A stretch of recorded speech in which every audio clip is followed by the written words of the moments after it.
So, we have game 3. No Draymond Green, no GP2, and Moses Moody was up for the task. God damn it, Moses Moody, shout out Kendrick Perkins. I love you, my boy.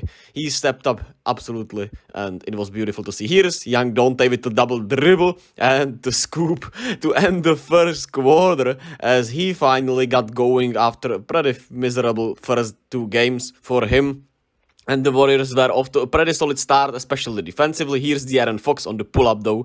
He was making early 3-pointers, which eventually was actually a good sign for the Warriors, because he took way too many of them in a way. But here's Wiggins blocking, I think that was Trey Lyles, and the trail 3-pointer from Andrew Wiggins. And he was once again spectacular, especially early on in these first 3 quarters when we needed him to step up the offense. Here he misses, but KEVON Looney is on the offensive boards. And somebody needs to build this man a statue outside of Chase Center, man, because that guy is just the GOAT, man. KEVON Looney once again on the offensive boards, and Steph pays off with the free ball, and the Warriors have a 12-point lead heading into the half. And it was just beautiful to see KEVON Looney, man, get his flowers tonight, because everyone was talking about him. Here's Harrison Barnes, which pisses me off every damn time, but he was actually really good. And the one guy keeping the Kings somewhat in this game, as he makes it a 13-point game here, but the Warriors always had a response. And here's Steph from the hash mark. And he was just locked in. You know, he had that look, man. He wasn't gonna let us go down 0-3, man. That's not who Steph Curry is, and you should know by now. Jonathan Kuminga got his playing time a little bit here in this 4th quarter, and he ends it pretty much here as the Kings didn't wave the white flag there, but they didn't have enough tonight. And what's scary for the Kings is that the Warriors also didn't shoot that well either way, right? And they were without their 2 best defenders in a way.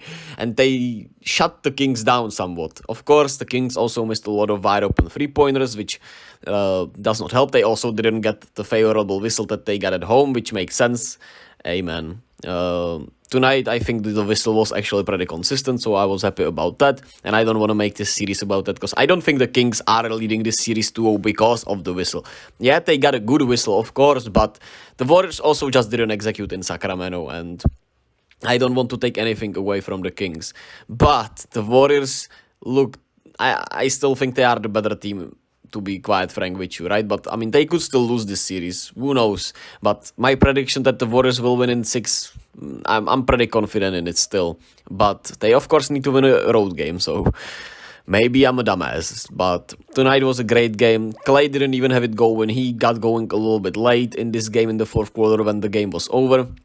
Wiggins was great, especially like I said in those first 3 quarters when he kept us afloat a little bit. Loon got with 420 and 9. 420 on 420. Shout out to Loon, even though for me it was already 21st, so 421. But if you know, you know. 9 assists also. So KEVON Looney, man, what a guy. One of the best rebounders in the NBA, as he deserves to be one of the... I don't know, man. I just love how KEVON Looney plays, man. He is just phenomenal. And there's not many players like him in this league, so shout out to Loon. Jordan Poole, even though he struggled shooting-wise, he at least got to the lane more tonight and got to the free throw line 8 times, which was great to see. Steph got to the free throw line 6 times, which is crazy. 36 points for Steph. He was spectacular. He was just so good. And Dante, even though he didn't shoot perfectly, he still had a really good game with 7 rebounds, 8 assists, 4 steals. Moody, 13 points, had a lot of good buckets early on. Kuminga, 6 and 2, played a role in closing out this game in that 4th quarter at the start. Shout out to him. JaMychal Green, even though he didn't make a 3-pointer, he at least didn't bring us down, so... a lot of good things to take away. Just 11 turnovers also. Rebounded really well. 59 rebounds, which, the Kings, to be fair, rebounded fairly well also, right? But it was great that we didn't get out-rebounded, and we showed a lot of more effort on the boards. And that's a lot goes to KEVON Looney with that, of course, because he is just that guy. And I need the statue. Joe Lacob, if there is no KEVON Looney statue, I'm gonna be pissed, man. Main character syndrome, I'm sorry. Which we'll talk about later on. Well, today, later on with the Nets and the Sixers game. But back to this game. The Kings. 11 of 47 from the 3-point line. They have not been shooting the 3 ball well. And you fear that it's coming, right? But maybe it's not. What's positive is that Harrison Barnes shot the ball well tonight, so that's something at least, the Kings could take away from this game, I suppose. But Malik Monk was a completely different player tonight. Wasn't anything close to what he was at home. Herter had actually an okayish game. De'Aaron Fox was solid but also inefficient. And the defense also wasn't that great, right? Keegan Murray has been struggling shooting-wise. Foul-wise, he has not had a good series so far.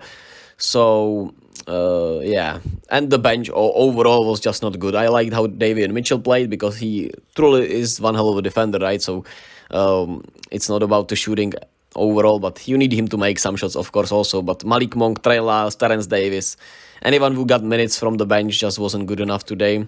And the starters weren't great either, but they were certainly, I would say up to the task more. But it kind of felt like the Kings came in a little like, yeah, they're going to win this one. I don't know, man. It was a weird game.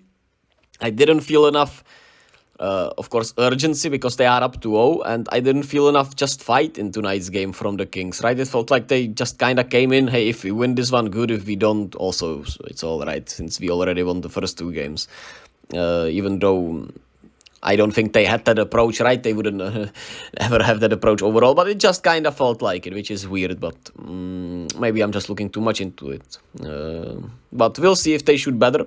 The Warriors obviously played much better defense, were more aggressive, better closeouts, better paint defense overall, so we have to factor that in also, but the Kings are capable of making a lot more shots. The question is, will they? And, in playoffs, it gets tight, and some players just don't have it. Maybe we are seeing some of them in the playoffs here, right? I don't know. We'll see. We'll have to check in with that after Game 4, which is, oh my god, it's 9:30 p.m. here in Czech Republic on Sunday, so hell of an evening ahead on Sunday for me. Can't wait for that. I think there's a game before. I think it's the Knicks against the Cavs or something like that, but I don't know, that's actually BS. Maybe the Nets against the Sixers or something. I don't know actually what's before that. But there's a game before also, so I can't wait for Sunday already, man. I need Game 4, I need Warriors to win, and we'll be here to cover it all, don't you worry.